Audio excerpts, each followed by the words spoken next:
love, social convention, gender roles, and religion. Charlotte Bronte's most famous novel challenges ideas on all these topics, and we are here to discuss it. I'm Charlene. And I'm Mike. And this is Jane Eyre Files.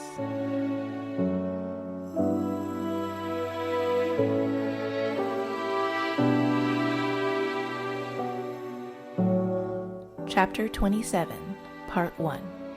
I Will Not Be Yours.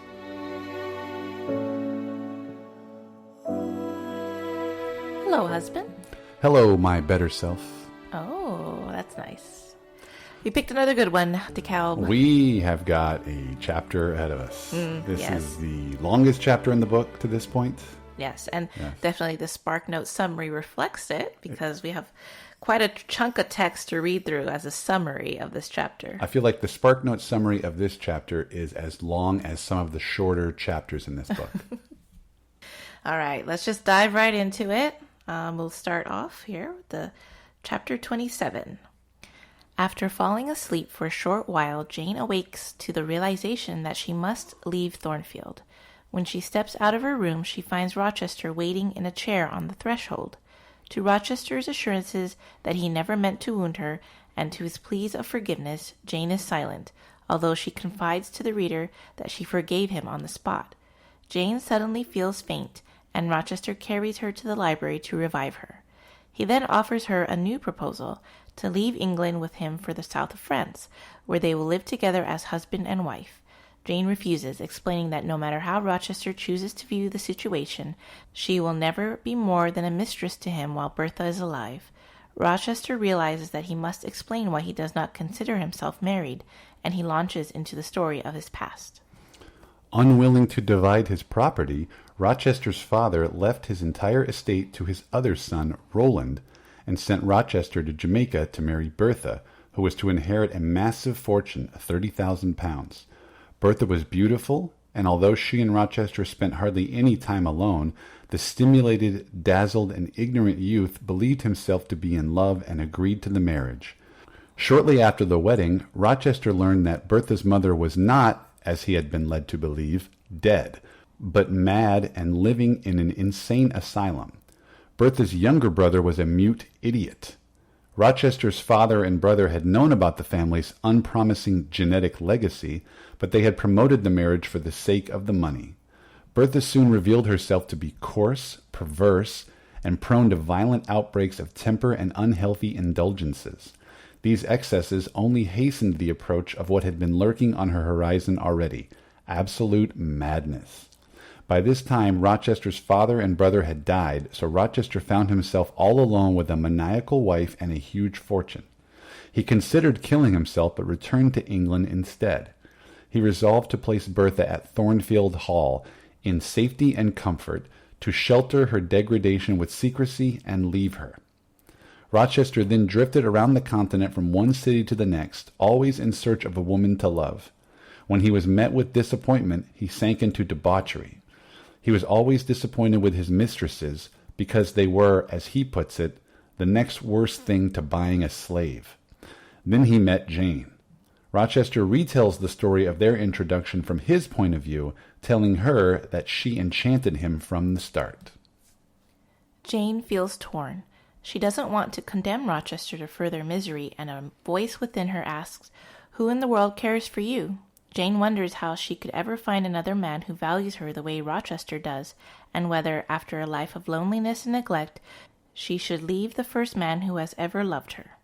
Yet her conscience tells her that she will respect herself all the more if she bears her suffering alone and does what she believes to be right.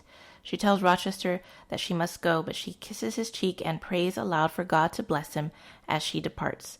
That night, Jane has a dream in which her mother tells her to flee temptation. She grabs her purse, sneaks down the stairs, and leaves Thornfield. Whew!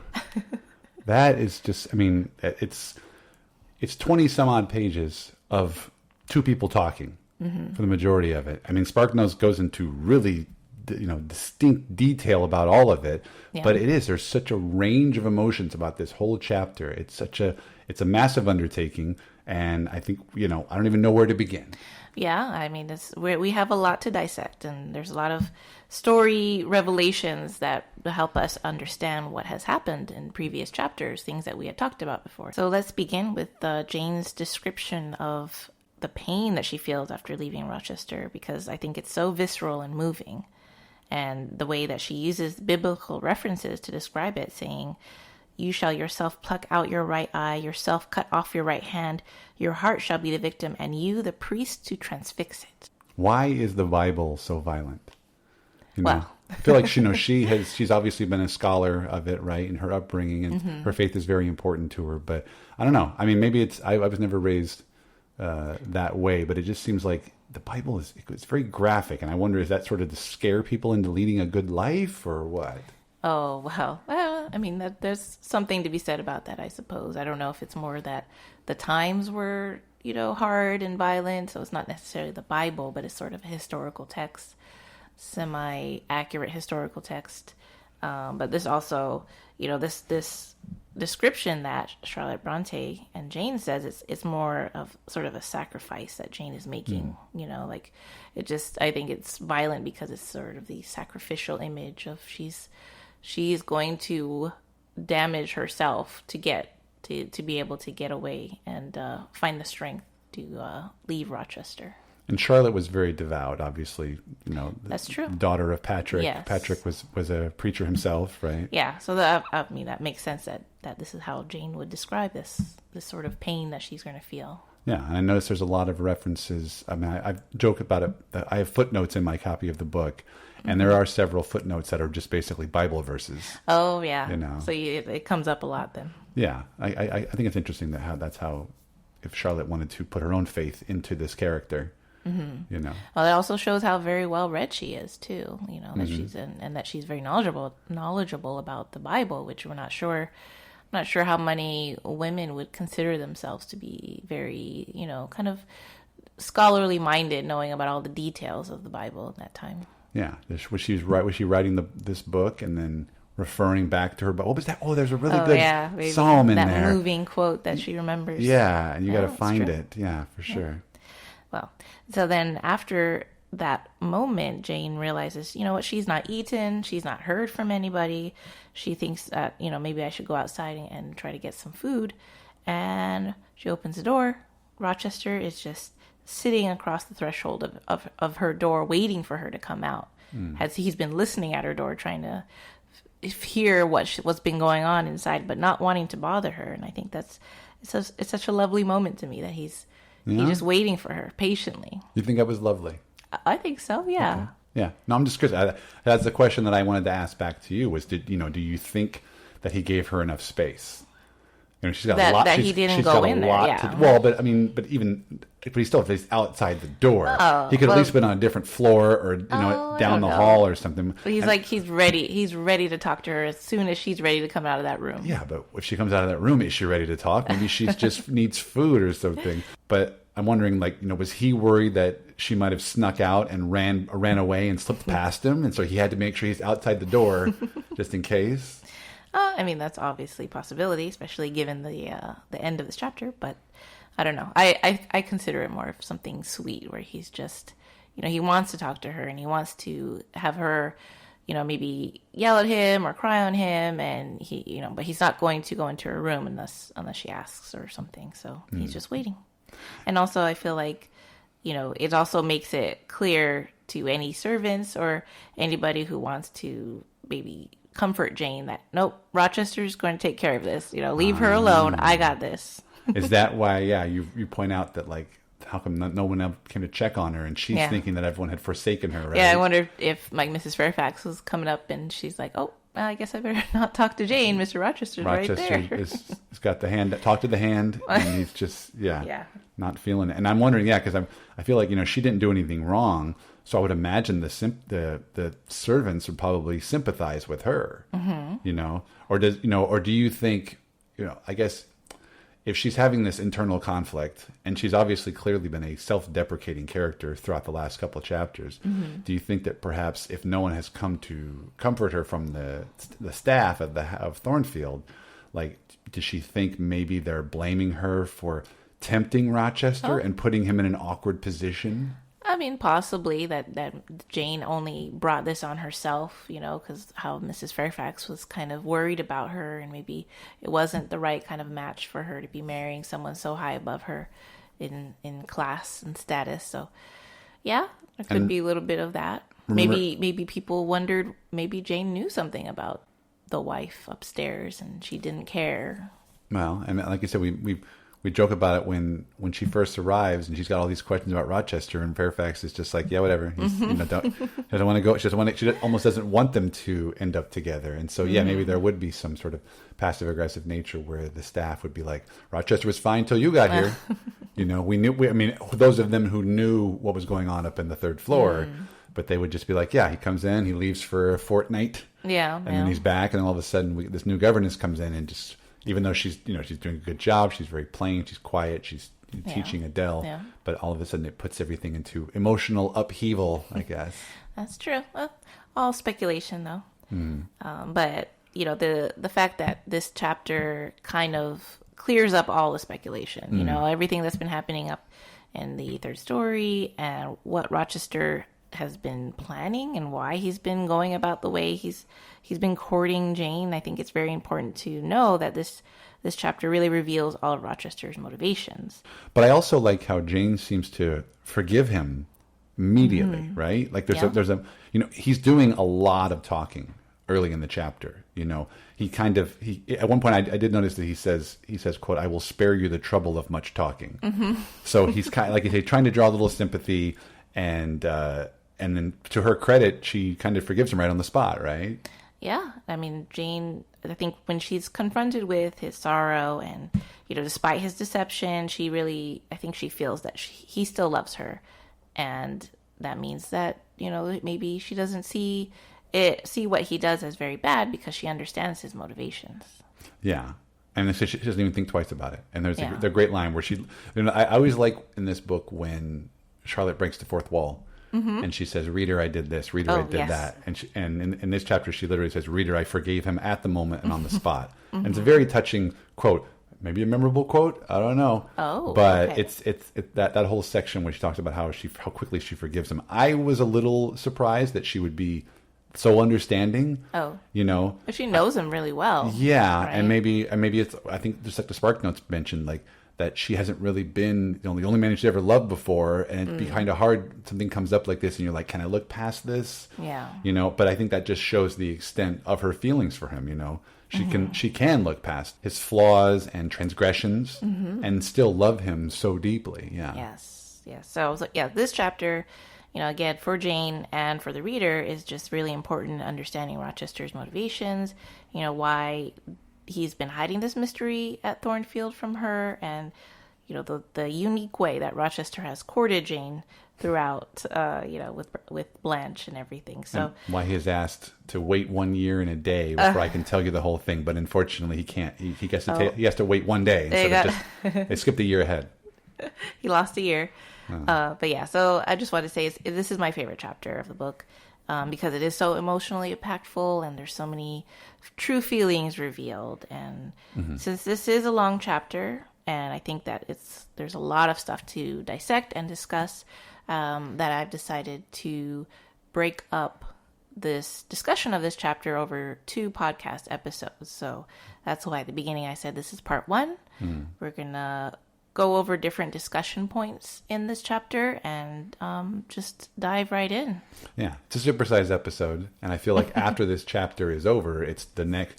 We were talking about the third half of the book. The next stage. I think you mentioned that even when this was originally published in 3 volumes, this was not the end of the second volume, right? Actually, yeah, I believe the previous chapter was the end of the second volume. Yeah, I feel like she. I mean, I guess that's a good cliffhanger. Oh, for sure. Maybe that's what it was. But this is sort of after this chapter is over, we lose Rochester for 6, 7, 8 chapters, right? Yeah. So yeah, I could see that. When you mentioned you wanted to break this up into 2, I totally agreed, because, like you said, it is one of the best chapters in the book, and it's 2 people talking, but yet it's riveting. If you can get past, it's like you said, I like the idea that Rochester says his side of the courting of Jane. Yes. Yes. So, okay. So the first kind of chunk that I want to talk about is Rochester's justification of his actions. You know, I feel that Charlotte Bronte, in writing this chapter, meant for readers to see Rochester in a sympathetic light. That his marriage to Bertha was a terrible mistake that he had to live with, and that since Bertha was declared insane, he could not legally apply for divorce. And then, well, I think we joked about it a little bit off the air, but there's a lot of talk shows on sports television, maybe even some of the news programs where they'll have a liberal and a conservative. And I think for the purposes of this podcast, I might end up playing devil's advocate a little bit on this chapter. And I'm not disagreeing with Rochester's motivation, but I also want to just kind of come up with like, hey, let me call you on that. Yeah. I might object. So Charlene and I might be disagreeing in this chapter as we try to get to the bottom of why Rochester was like that. And so I think the main thing that I want to keep in mind as we go through all of this is the simple concept that do two wrongs make a right. Because I feel like there's a lot of Rochester's justification for what he's doing is that sort of concept. Well, this didn't work out for me, so if I can do something else that would make me look better or make me happier, that, you know, even because, well, she was mad and I had this, and it's like, well, you know, unfortunately, it's not fair to me. Sometimes that is unfortunate. All I kept thinking about when I was reading this chapter was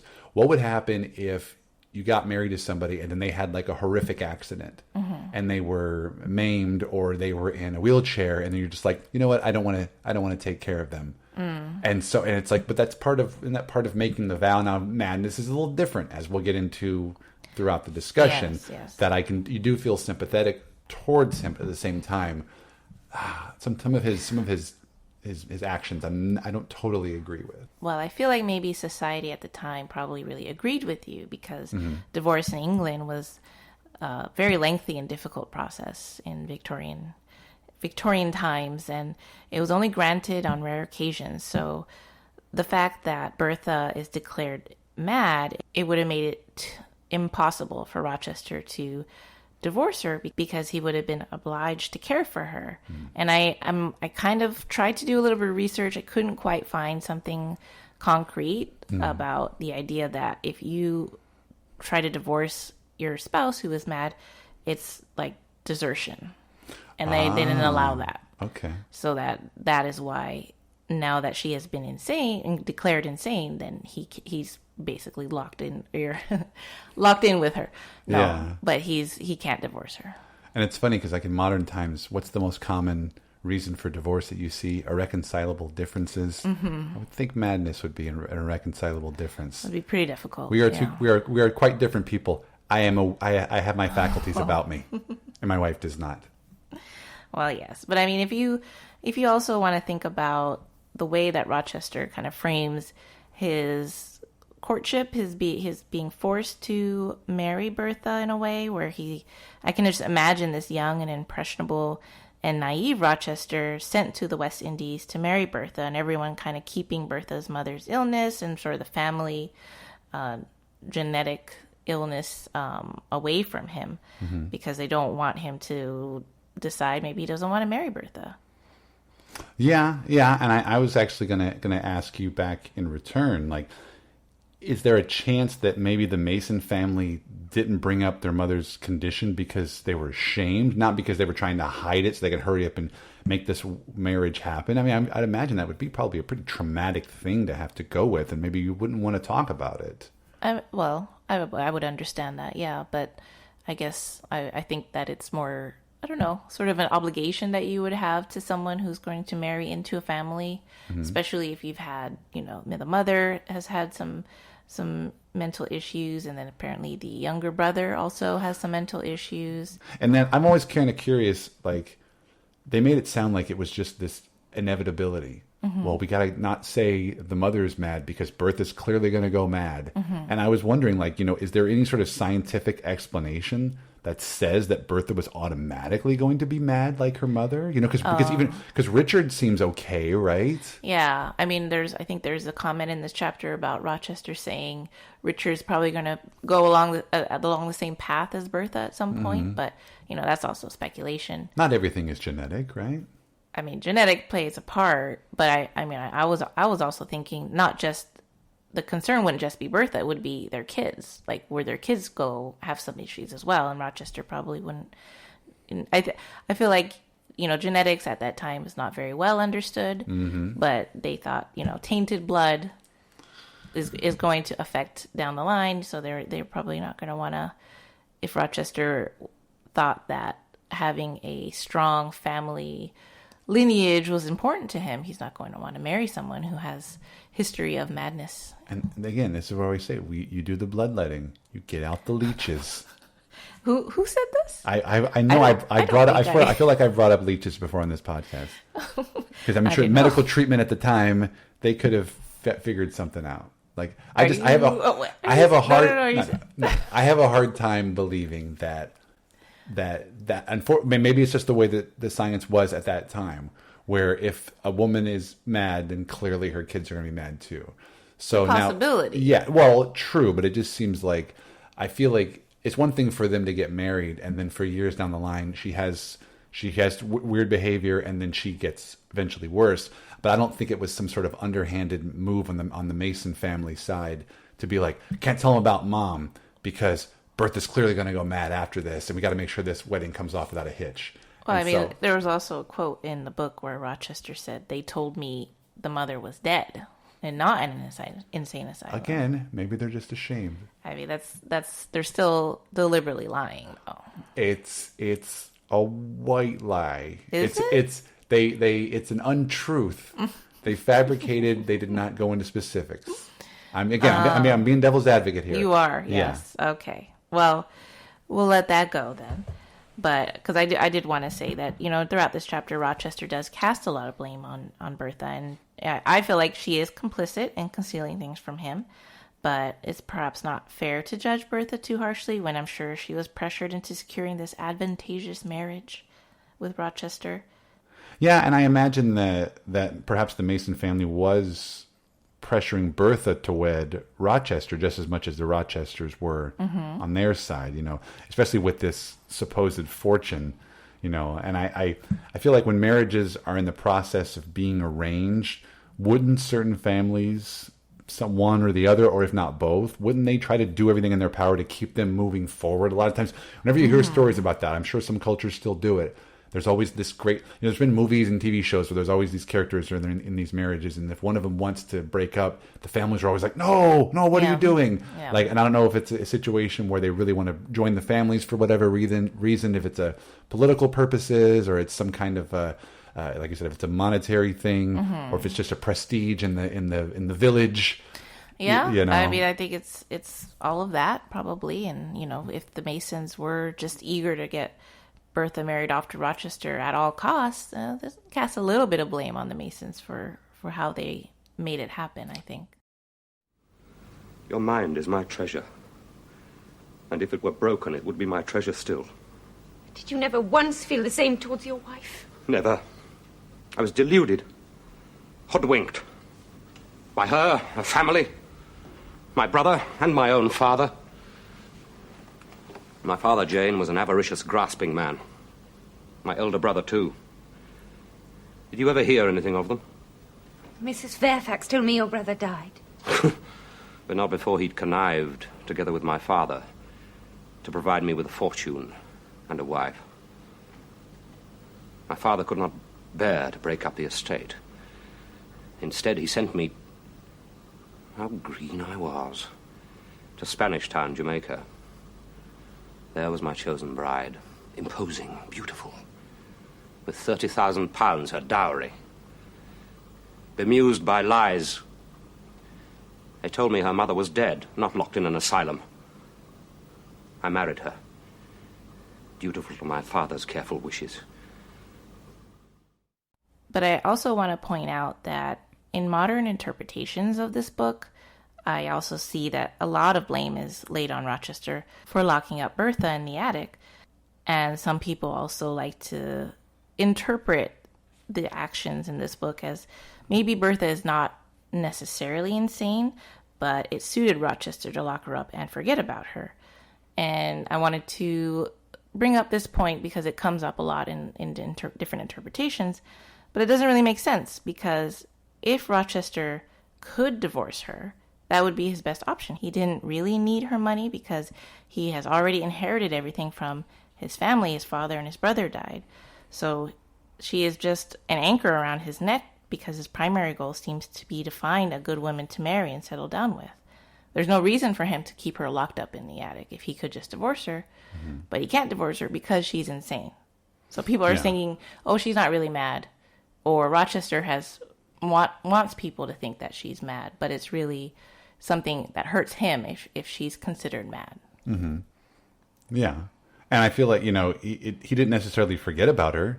He did get Grace to look after her. I presume he would have checked on her from time to time. I feel like the only part that really looks bad from Rochester's perspective is that he does kind of go gallivanting around Europe looking for love while his mad wife is stuck at home. That I think I could be a lot more sympathetic if I feel like that wasn't going on as well. Like if he would have just kind of kept to Thornfield and, just lived as a lord of the manor and then kind of checked on her occasionally and, tried to live his life. Instead, he tried to live like as if she didn't exist. And I could see why he could get some blame for that. Yeah. Well, that's true. And, but I also want to point out that locking her away is the best treatment he could give her in this state as well. I mean, lunatic asylums at that time are horrible places. They're dirty with poor care of the inmates. I'm thinking like Lowood before the typhus outbreak, but it's much worse. Oh, I know what you're talking about. Lowood was a picture of health, cleanliness. Right, cleanliness of students, I guess. Yeah. Those kids that all passed away, they had pre-existing conditions. Oh. Well, I mean, sure, Rochester is begrudging in his care for Bertha, but he doesn't want her abused and mistreated. So at least that's a point in his favor. Yeah, for sure. I totally agree with that, and I think this is where he does get some measure of sympathy for acting in good faith. It was something that hadn't quite dawned on me until we did our interview with friend of the show, Michael Jayston, where he was talking about how, when the best Rochester is trying to justify Rochester's actions by saying that... he understands Rochester. Yeah, and by saying that, there's a lot of more contemporary critics of the novel can say that he actually did good, Rochester did, because he, by dumping her in an asylum, would have been so much worse, and he kept her at home. Yes, again, still don't like that he went gallivanting around Europe, but he did give her a more comfortable life than she probably would have had in an institution, for sure. Yeah, I guess Rochester is unhappy being linked to Bertha, so it's sort of his gallivanting around Europe is his way of just, he feels like he's done his duty. He doesn't want to stand by her bedside and care for her, personally. But... some people have trouble coping. I'm not blaming him for that. It's got to be really difficult, and I would imagine you need a break. No, with other women, no. Well, that's the thing. If he needed a break to get away on a vacation or something to clear his head, I could see that. But then when he specifically keeps saying, "I'm trying to find love," what was that quote? My fixed desire was to seek and find a good and intelligent woman whom I could love. And it's like, and unfortunately, again, it's that thing. I don't really know enough about arranged marriages where this has got to be a problem with a lot of them. You hear some stories where it works out great, but then it's like it's a shame to go through your life and not having that choice in case you get matched up with someone you don't love. And in this situation, it just takes a total turn for the worse. Right. Yeah. I would also like to take note in the interpretations of Rochester being more the villain, that he's taking advantage of Bertha, that he's, used her, and then now he's going to lock her up because she's inconvenient to him. That, there's a moment in this chapter when he's talking to Jane that he says that he's so unhappy that he even considers committing suicide, which is, a terrible thing. And it's not really my idea of a misogynistic man who happily uses Bertha and then just keeps her locked away. Yeah. I that was one kind of eye roll moment in the chapter. And again, this is where I'm going to sort of, I wouldn't say I'm devil's advocate. Yeah. It's that it comes off as very overly dramatic. When he's just like, I just feel like he's really depressed. Like it's just weighing down on him. Yeah. Again, it plays out because he is a literary character. He's a Byronic hero. But I also wonder would a Byronic hero ever try to end his own life? That's very passionate, I think. Yeah. Okay. Very just full of feeling and emotions. It's hard to manage. Like I can manage a Byronic hero wanting to do that. Okay. Because it seems to me a little bit like it's a cowardly way out, perhaps. Well, and I'm wondering, but then I'm also thinking, you're right. That might be something that a hero from Victorian literature would do. Oh, I can't be with you. I'm going to jump off a cliff or something like. I can't. There's some conflict that's keeping me from finding true love, and I just can't live in this world. That sort of thing. Yeah. So that kind of plays in. We joke about on this show all the time what I originally thought this book was going to be, and I guess I had the image in my head of something that was more Jane Austenian, if you will, but it's not, because it's more Gothic, right? Right. And so I just wasn't expecting the Gothic character to say, "Oh, I'm going to kill myself," but I could see the Austenian character doing it. Well, I mean, I think the idea of sort of the maybe the more modern the Goths, they're the obsession with death. That's right? true. That's true. That stems maybe from some of the ideology and symbolism in Gothic novels. It's funny because I never thought about that, because I know there are Goths and then there is Gothic literature, and I always the word is still, it's the same. It's the same root phrase, but yet I do I consider there to be a certain line of delineation. Where, well, they're not exactly the same thing, obviously. Yeah. Especially when I think of Goths, just they wear black, they read Sylvia Plath and listen to The Cure. But it's the Gothic. I think of Vincent Price movies or something like that, or Edgar Allan Poe. Yeah. And so it's weird to think that okay, in a way, maybe these modern Goths do. You're right, they do seem to have a obsession with death, right? And so, especially if you're reading Sylvia Plath, right? Right. Yeah. And I know you've brought up several times about what people who are not, the detractors of Rochester's character, how they feel. And I think one of those points is that, he is getting to tell his own story, and Bertha does not have a say, right? Very true. That's a very good point. And I grant that Bertha's point of view may be different. She may have had some different experiences of the way Rochester treated her. Maybe he wasn't as kind as he seems to be, but I do think that, throughout this book, we have been following Jane's point of view, and she's very sensible and she has a good judgment of people. So that should be taken into consideration, that we are seeing Rochester, but also we're seeing Rochester through Jane. And Jane trusts that, and she believes Rochester is telling her. So I feel that we're not meant to think that, Rochester is just lying, basically, that he's making up all these things, because this is important that he is telling Jane the truth. Yeah. And then I wonder, let me ask you, kind of an either or, chicken and the egg kind of scenario, could Jane's love for Rochester be tainting her opinion of him, or is she in love with him because she trusts his character? I feel that she obviously does not trust him, that she has lost some of that trust for him because of him deceiving her. So now, it's really, it's just such a huge aspect of this chapter that Rochester finally comes clean about everything, that he needs to tell Jane the absolute truth, because this is the only way that he might win her back and convince her to stay with him. So that if Jane catches him in a lie, then he must know that she will absolutely leave him. So that the fact of whether her love for him taints her opinion, I just feel that that's not the point. The point is Rochester is telling her the truth. Finally. But it's why was he planning to wait a year and a day? Oh, well, because he didn't want Jane to leave him. Yeah. It seems like that seems like the actions of someone Jane's age. Oh, wow. Not Rochester's. I think it's the actions of someone who's desperate.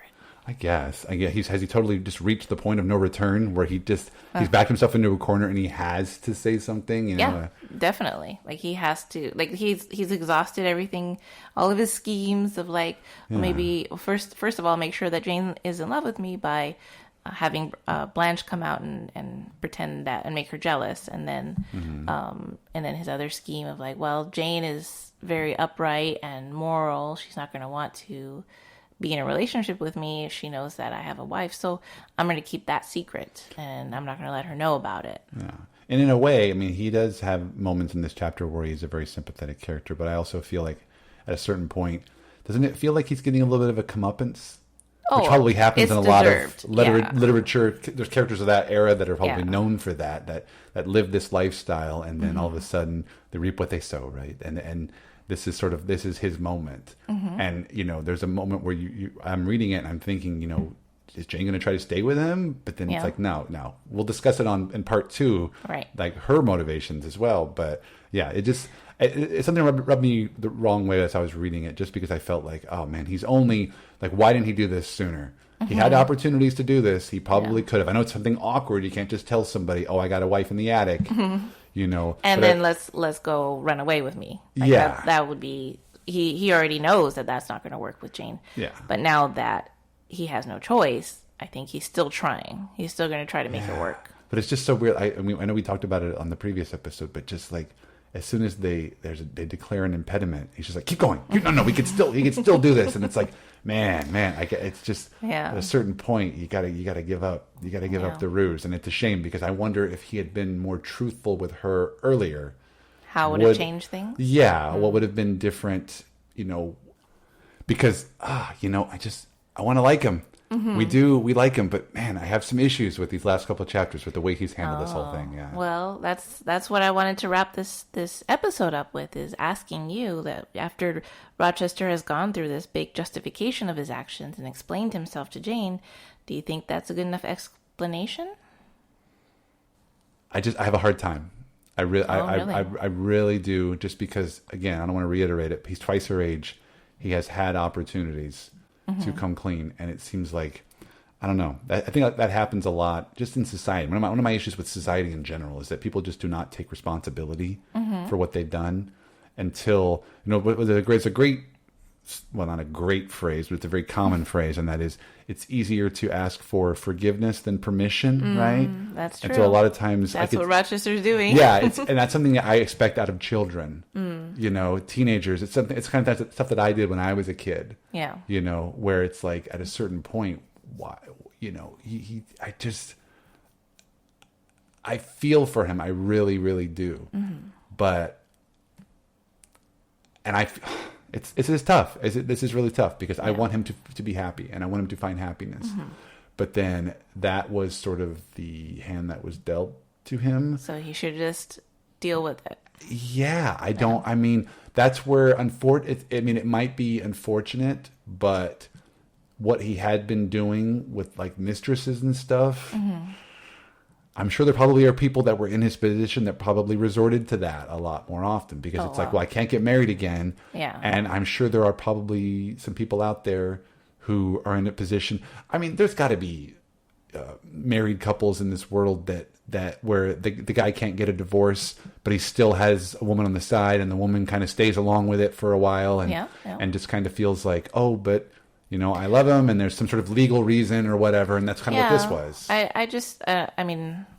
Obviously modern times is different. That's something that's always been kind of funny about modern adaptations of Jane Eyre. Like I read modern versions where, the biggest issue is what's Rochester's secret, because he could pretty much get a divorce. So why can't he just do that if he's trying to get into a relationship with Jane? But in this chapter, I think that Rochester's justification, it does make me feel like I can understand why he's doing the things that he's doing, because it's, if you're not very religious, like he doesn't seem to be, this is his one life, He doesn't have another opportunity to live a happy life. He's just going to be miserable for the rest of his life, and he can't take that. So obviously then when he finds someone who he really loves, and he knows that certain things about his relationship is not going to work for her, well, then he's going to try to trick her, basically, into marrying him. And obviously that's wrong. And obviously what he does is wrong. But I think that there is pretty good justification for it on Rochester's side. Yeah, but then you're getting into the whole aspect of bigamy or, that could probably be even worse on a look to him, from society. I say that his justification makes sense, but not that he should have been allowed to marry Jane. Yeah. As we discussed too many times on this show, you, Charlene, are very similar to Jane, and I feel like you... This is Jane's argument? Well, I feel like, because Jane's so in love with him that she's going to try to... I mean, she does leave him, but no. there's still a moment where I feel like it's probably tearing at her too. That she entertains the idea. Yeah. Like, maybe I could stay and maybe it won't be so bad. Yeah, for sure. But then what are her motivations? Well, I guess we'll just have to save that for the next episode. Yeah, so we're going to stop here for now, and we'll continue our discussion of chapter 27 in next week's episode. Yeah, you'll get interesting context, you'll get our memorable quotes, and I believe there's even going to be one more casting call video that we've uncovered. You found another one? Yeah. Oh, this I'm is surprised. perfect. Yeah, I'm looking forward to hearing that. We're going to get a break from Rochester for a few chapters, so I'm so glad we found this one that coincides with this chapter, and it'll be a perfect way to wrap up that segment. All right. Thank you so much for listening. If you enjoyed our podcast, please subscribe and leave us a review on your preferred podcast platform. This really helps us grow and reach new listeners. If you want to talk Jane Eyre with me online, you can find me on Twitter and Instagram at AirGuide. That's EYRE. And if you want to hear more from me, I host my own podcast called Out of Touchstone, where my good friend Chad and I discuss all the films that Disney produced for their Touchstone Pictures label. You can also find me on Twitter at Mike DeKalb. Thank you, and farewell for the present.